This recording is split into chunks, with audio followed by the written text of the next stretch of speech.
everyone, and welcome back to the RMTV Women's Podcast. This is episode 110, and this week it's just myself and Amy back to the old ways. No guests for us this week. Probably because we're filming on a different day to usual and all that, so it's a bit weird. We film a Wednesday lunchtime, but it's Tuesday lunchtime, so yeah, my schedule's off this week. It doesn't feel right, but gotta get it done. A couple of topics to discuss this week. First one, we'll go straight into it, is that it was announced yesterday, obviously Boris Johnson did his new COVID winter plan yesterday, just updating us all on what the next step is. And fans, depending on tiers and also with this, will be allowed back into stadiums from the 2nd of December. So in certain areas next week, up to 4,000 fans can return to stadiums. Now, I was in work when this initially came out, so I was trying to be like, oh, what's this all about? And then when I just seen fans can return to stadiums, I was like, click, what does this mean? Am I going the match again? I think everyone just got really excited about it, didn't they? Just the prospect of being able to go and watch a football match for their team. Did you feel the same way? Oh, completely. The last time that fans were allowed in was March, and that's a crazy thing to think of. I think it's just such a nice feeling. I think, especially with everything that's going on with the vaccine and things like that, without being too ahead of ourselves, things just starting to look a lot more positive. And I think as sport fans, this is just something that adds to that. Maybe if you're someone who doesn't really care about sport, it doesn't interest you as much, but for that, it's a massive thing as well. And it feels like a lot of other sports and a lot of other countries have sort of already progressed a little bit, and we hadn't really had anything happen. But to have that news, and it to be as soon as when lockdown ends in next week, from the 2nd of December, it's really good. And if you think about it, it's going to help so many people. The clubs that have suffered so much from the lack of income from fans not being able to attend, it's going to really hopefully set people on the right track again. And I hope that once they do open again, they don't close again. That'll be the worst thing. But for us as female fans, obviously we don't get the numbers that men do in their stadiums, so there'll be you'll be able to see the people that you frequently saw before, which will be really nice. Yeah, definitely. So just quickly, in tier 1 it's up to 4,000, that's the max capacity. Tier 2, the limit will be 2,000 outdoors and 1,000 indoors, or 50% capacity, and then no fans will be allowed in stadiums if you're in tier 3. So obviously, like you're saying, with the women's football, you're obviously not getting, especially at the Liverpool women's games, we weren't getting, 4,000. We were getting roughly something like that. Yeah, and then I think maximum one game, I think we got 1,400 one match very early on last season. Obviously, this season I've been lucky enough to be able to go to a couple of the women's games, which has been really nice. I was saying the other day when I seen Emma last week at the derby, I was like I look forward. I've always looked forward to going to the matches, but now it's been so much nicer. It's just so welcome because you didn't have anything else going on. That was your little bit of social interaction. You got to see a few familiar faces. You obviously got to watch the team, which I know I'm very lucky to be able to do live, because obviously we've struggled this season with certain matches not being able to watch and stuff like that. But yeah, I think it's just going to be so welcomed by everyone, because obviously we were all supposed to be back in stadiums October. Obviously with the rise in cases and stuff like that, it didn't happen. But it's nice that it's being included in the plans, because I think for a while we all thought we weren't going to be back in stadiums at all, until probably summertime next year potentially. So it's nice that it's in the plans, it's in the works. They're looking at the safest options for everyone, and it's just going to be mad now how they're going to try and work it in terms of, especially on a men's scale, or for the women's clubs, you do get quite a few fans. How they're going to work, certain people getting in. Is it season ticket holders? Is it, you know, it's not just going to be, you know, for a lot of women's matches, you were lucky enough that you could just walk up to the gate and and pay in on the day and stuff like that, and especially for like lower league clubs as well, that could happen on a match day. So it'll be interesting to see how they work it all, really, won't it? It will. I don't know how they're going to do that. How they can allocate from like tens of thousands of people to only 4 and less than that in other areas too, and then 1. But it's going to be difficult, and I think ultimately you're not going to make everyone happy in this situation. No. But I hope people just sort of see the bigger picture of it, that it's on the track on the way back to getting back to somewhat normal. But it'll be interesting to see in the next few weeks how they sort of come to a decision on who gets to go, basically. Yeah, well, we'll know by the end of this week, I think, what like tiers and stuff like that were going in. Obviously, like from a Liverpool perspective, we were obviously tier 3 before the national lockdown. So I mean, fingers crossed that we don't go back into tier 3, because I think Liverpool's cases have really gone down recently. But you know, you just never know. But obviously, you've just gotta see what happens, and fingers crossed we'll all be back at the matches together soon. Yeah, definitely. Some surprising news from women's football then. A mad few hours, I think it was, on Friday. Yeah. In the WSL, a double sacking. So obviously Matt Beard has left West Ham, and then Tottenham have also sacked Karen Hills, and I'm really sorry if I butchered his name, but it's Juan Carlos Amoros. Would you say that right? I'd go with that. That was quite good. Thank you. I'm happy with that. Yeah, just a really mad few hours. I remember going on Twitter on my lunch and being like, whoa, what's going on here? Because everyone was just like tweeting and like reacting to the news. And yeah, I was just like, oh my God, what's going on? And then I just seen like, I've seen Matt Beard was sacked, and I was like, oh God. And then I seen the two top, I think the Tottenham ones were announced first, really. Oh no, Matt Beard was announced first, and then the Tottenham ones were announced a couple of hours later. So we'll talk about Matt Beard first. Obviously, West Ham, I think everyone would expect a little bit more from them this season. I think there's been a little bit of pressure on them right from the beginning. They haven't had the best of form so far. I think that one win in 7 WSL games, it obviously isn't amazing. But I don't know. I think Matt Beard's been in charge since early 2018. She's been there for just over 2 years. So I don't know. I think it's always hard when you're looking at it from a outsider's perspective, looking at other teams' managers and what they've done and whatnot, because obviously you're not paying complete attention to those clubs. But I don't know. I don't see how you get any better than Matt Beard. He's a proven manager. He's done it before. Obviously, he was with us for a while.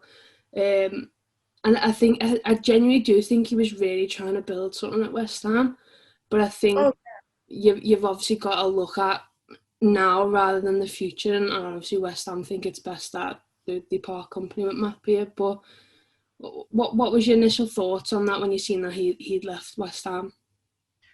It was just a more shock. Not shock is no. I wasn't like. I was just a bit like, oh, okay, like a bit just out of the blue sort of thing. I think Matt Beard was perfect for them because obviously West Ham were never a professional side before he took over. He was the first manager they had, as they were in the WSL, so becoming a professional side. And I think with his experience, he was the perfect person to help them with that transition. And maybe what West Ham is thinking now is, we've made that transition, but we want to sort of take the next step. And then that ties in with your point. Who do you then sort of go for? It's an interesting one. But it seems to me there's no like hard feelings in the comments that he said. You don't know what else he's got in store. Maybe there's something for him further down the line that he's been contacted about, or you never really know, but it's a shame because it did feel like he was the perfect fit for them. I think so many different things about him really sort of installed into the women's team's mindset, and people sort of bought into what he was bringing there and what he was able to do. And I think they have a really good side. They have a really good set of players that he's probably, with his caliber, been able to bring in and convince them to join in the first place. So I think he'll be a massive loss for them. And I just think they're probably going with a change in approach with the fact that you said they've only had one league win this season. They just probably want a bit of a change to try and get the team going again and winning, because they, as I said, they have some really decent players. So I think they should be winning more games than they already are. Yeah, definitely. Well, he said in his little departure note, I have thoroughly enjoyed every minute of my time with West Ham United, and while I am sad to depart, I am proud of the work we have done to grow and develop this team. Although I'm leaving, I do so with some wonderful memories that I will forever treasure, and I would like to thank Jack Sullivan and everyone at the club for the opportunity to work at West Ham. So yeah, I mean, no bad blood, no hard feelings. I think managers will expect, especially if results aren't going their way, and you don't make the best start of the season. There will always be that little thing in the back of their minds that eventually the time may come where they do have to depart. But yeah, and then obviously a few hours later, Tottenham are like, "Oh, we've sacked our two managers as well." Like, just throw another spanner in the works for you there, guys. Just some more work for you to think about. I sort of thought, like, oh my God, is it going to be like a swap? Yeah. Yeah, but like, I mean, it didn't, so there's no point. It didn't go like that. But what's different between the two seconds is obviously West Ham haven't replaced Matt Beard. Obviously, I think it's the goalkeeper coach and the first team coach who are taking charge at the minute until they find someone permanently. But with Tottenham, they appointed straight away. It's almost as if they had someone in mind for a little bit, to be like that person's going to be the next step for us. So obviously both of them have been sacked. I think what the sad thing is about the Tottenham manager sacking is that just how long they've been involved with Tottenham for, and how much they achieved. Yeah, so Can Hills have been with the club since 2007, and then Juan Carlos Amoras, just throw it in there again, joined it in 2011, and they both guarded Spurs from non-league right up until obviously becoming professional. So that would have been really tough for them, and obviously you could see the reaction from the fans, from past players, current players, just everyone involved with Tottenham, just how much everyone was just so upset by it. But then they were obviously on a similar path to how West Ham have gone this season. They're currently second from bottom and haven't won a league game yet. So it's hard, isn't it? Because as much as you think, oh, that's really cruel for obviously both sets of managers. Yeah. The way clubs are run now, they look purely at results and how to better the team, and obviously they feel that former England assistant, right? How do you say her first name? Is it Rihanna? Rihanna. Yeah. Rihanna Skinner. So she was former England assistant coach. She's took charge of Spurs now. So they obviously feel that she's a good fit for them. That she's going to be the next step. But I don't know. It was just. I agree with you. I think the saddest thing is when you look at the journey that the Spurs and these two coaches had sort of been on. I think from going from non-league, I think it was like tier 5 or something like that, to top of the tree in the WSL. And I mean, Spurs won against us a few times last season. They weren't just a rollover side, and they weren't a side that necessarily looked like they'd just come up from the Championship at times. And I think that they've recruited well. I think it's similar, as I said, to Matt Beard, a change of personnel, a change of style, and just a change of attitude going forwards is probably what they're coming from. But it is really sad. But hopefully Rhiannon Skinner can keep Alex Morgan, because I want to see her in the flesh. Yeah. Well, obviously, I think her contract's only until, is it January? So and she's only played like two games. She's got to sign on again, surely. Surely she'll be here, because, like, America's still really bad with COVID, isn't it? Obviously, it might get postponed. Yeah, and well, the WSL said the other day that they're going to do like another Challenge Cup thing again, like they did in the summer. I don't know what date. I can't remember, to be honest. But, like, usually their season doesn't start until like end of April, so that's sort of when our leagues are coming to the end. So it just makes sense for all the players who are on loan and for them just to stay, because what would be the purpose of them leaving? Do you know what I mean? It's been phenomenal to have them as well, isn't it? Oh, unbelievable. It's been unreal. It's taken the league to a whole new level, in my opinion. Yeah, it really is. And when they eventually do decide to go, I will be so gutted, because it's been unreal. Like, to see the quality of goals as well. It's just those Tobin Heath goals that have been circling on the internet have caught so many people's attention that probably didn't realise about women's football before. And that's what we need. We need those don't get me wrong, we have loads of them in England. That's so many amazing players. But we're talking about World Cup like winners here on numerous occasions. So it'd be super sad when they all go. Yeah, it just brings so much more exposure to the club. Man United women hit 1 million followers on Instagram. I think it was last week or the week before. I think it was like one of the quickest social profiles to hit 1 million, because they obviously haven't been. Actually, that was Caitlyn Jenner on Twitter. Sorry. But they hadn't had an account for that long, because they've obviously been professional for a couple of years. So it just brings so much more than just on the pitch. It's off the pitch as well, like just the exposure and everything.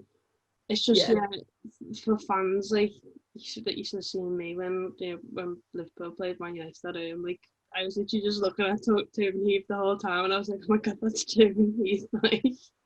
That's what the game needs, though. It needs like these like wow players. Like, we probably take, if some of the English players went over to America, I think it would be the same. We probably just take the English players a bit more for granted, because we don't see them as frequently as these.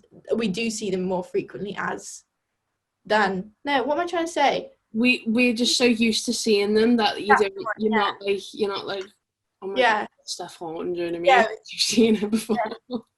Yeah, but and then the example is, if Steph Horton was to go to America, it probably would, or someone to go really high profile go across to America, it probably would be the same feeling for Americans over there than it is for us when we see their players. So it is a bit of a wow factor, but maybe having the time over here has convinced them that they enjoy the English league. You never know what's going to happen. Just fingers crossed. Fingers crossed, yeah. I mean, we could be sitting here in 6 months being like, Alex Morgan has signed a 2-year contract with Spurs. You just... Right, highly doubt it, but okay. Yeah, probably not, but, we can dream. As long as you get to see her play before she goes, I'm happy with that. But ticked off the bucket list. Yeah, exactly. But yeah, we'll leave it there then. Let us know all your thoughts on the topics we've discussed today in the comments section below. Again, no game this weekend because of international break. We don't play until next weekend, unfortunately. All right, we'll get there. It's okay. We've got through the first weekend. Only one more weekend to go, guys. So is next weekend, do we play after the restrictions have been lifted? Let me have a look. Yeah, we play the 1st of December.